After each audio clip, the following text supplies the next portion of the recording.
Hey, what's going on? This is Jeremy at ibl.ai, and today I'm just giving you a very broad overview of the Mentor AI platform, how it works, how you can create your own mentors, and all of the customizable features that you have available at your fingertips.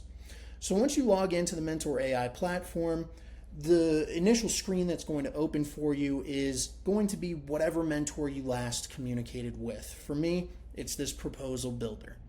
But as a user, one thing that I want to point out is that in the upper right-hand corner where you see this little user icon, if you open that, this drop-down menu right underneath your profile will show you the environments that you have access to. And then when we come over onto the left-hand side, right underneath the new chat icon here, if you hit Explore, this is going to open up the entire library of mentors that you have available to you. And to open a new conversation with any of these mentors, you're just going to select it from the list, which will open up that conversation tab. But the real thing here is, how do I create my own mentor completely customized to meet my needs? Well, the first step in that is going to be right underneath the Explore tab, this new mentor icon.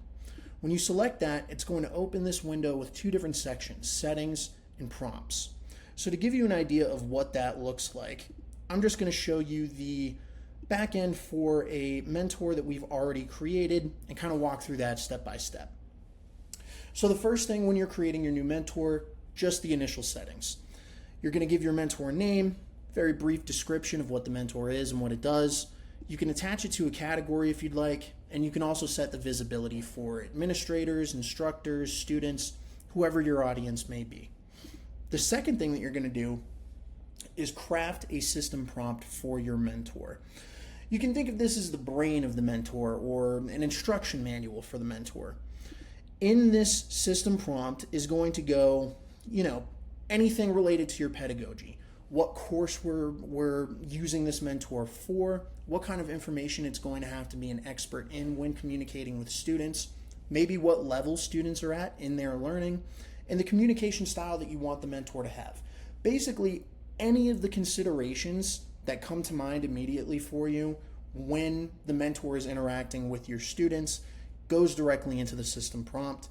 And you can come back at any time and edit this to, tweak it, fine tune it, make sure that it's operating exactly the way that you want to by selecting, deleting, adding new information, and then saving.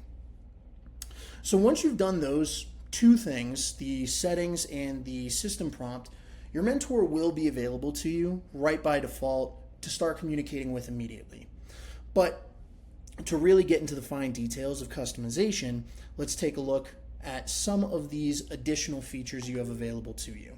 So this is the LLM configuration tab. We are completely LLM agnostic, meaning whenever you see fit, you can come into the back end of your mentor and select any of the models from any one of these providers and maybe get, a slightly different answer per model, maybe a higher reasoning answer if you're using a higher reasoning model, whatever meets your needs, right? And the next thing that I'm going to show you here is the safety feature that we have.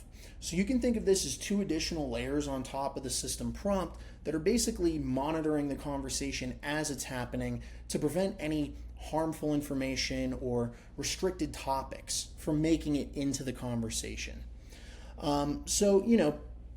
Any specific topics that might be outside of institutional guidelines, for example, or that you personally find particularly harmful, or maybe just even beyond the scope of conversation, right? You want your students to be focused on what they're learning on.